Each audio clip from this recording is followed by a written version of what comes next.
part of training. So, and it's an advantage training in the heat for us. And we'll go down to Adelaide in 21 degree, nice cool weather. So there's no issues here. I could probably run all day with 21 degrees in Adelaide. Yeah, you hope so. We can press a lot more and higher up.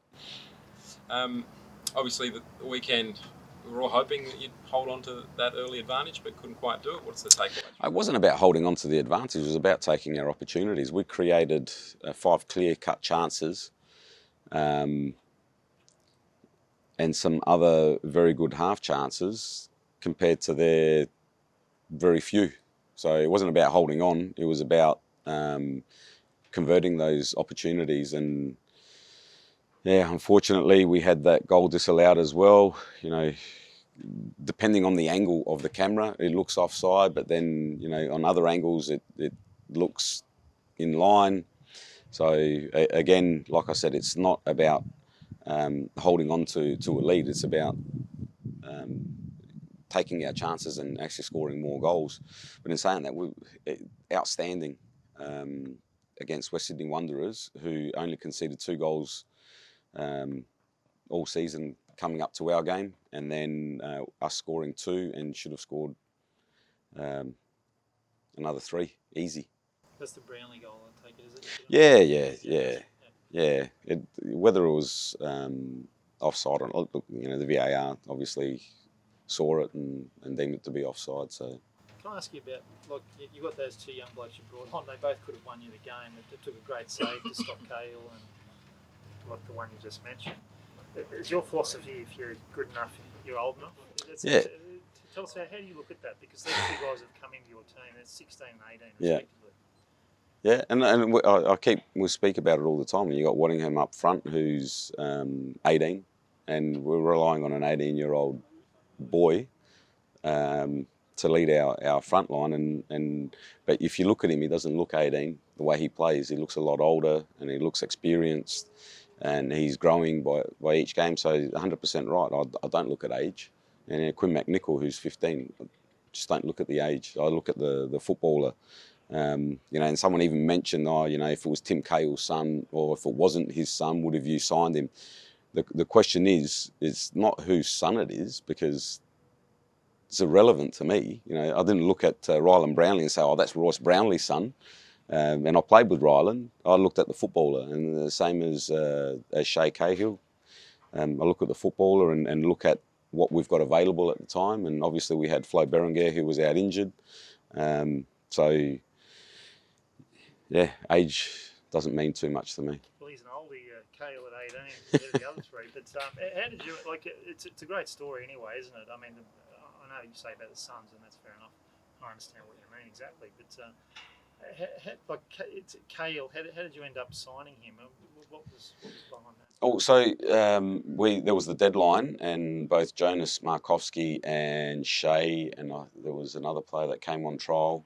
And basically, I said to the coaching staff, don't look.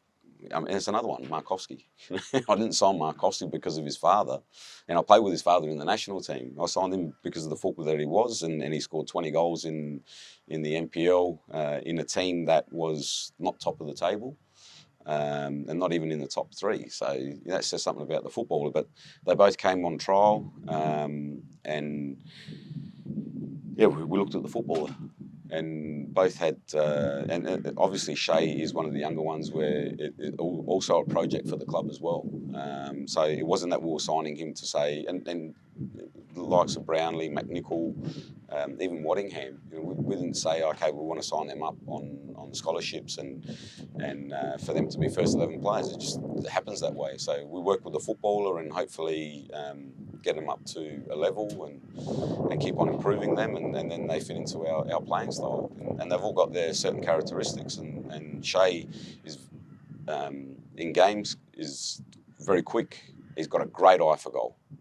We're really surprised that they didn't score that goal, but you know, he was, both of them, were on not for very long, and both had goal scoring opportunities. So which is fantastic. And Waddingham probably could have had 2 in that game. You know, you look back at the other games that he's played in, and clear cut chances, not half chances. Perth game, you could have had at least one. So it's really it's exciting, like I said, for the club. It's difficult because they are young players, and with young players come inconsistencies.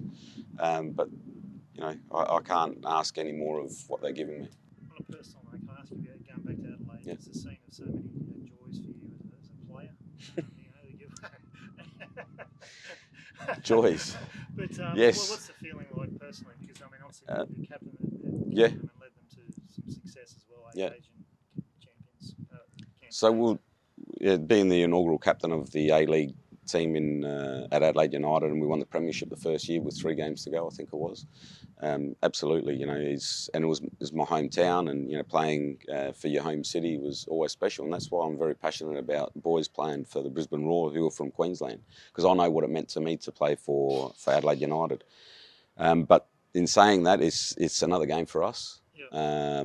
But I do have a lot of friends. Carl is a very, very close friend of mine, and 𝗠𝘁𝗰𝗵 is also a very close friend. They played different parts in my coaching career, especially Ayrton earlier on.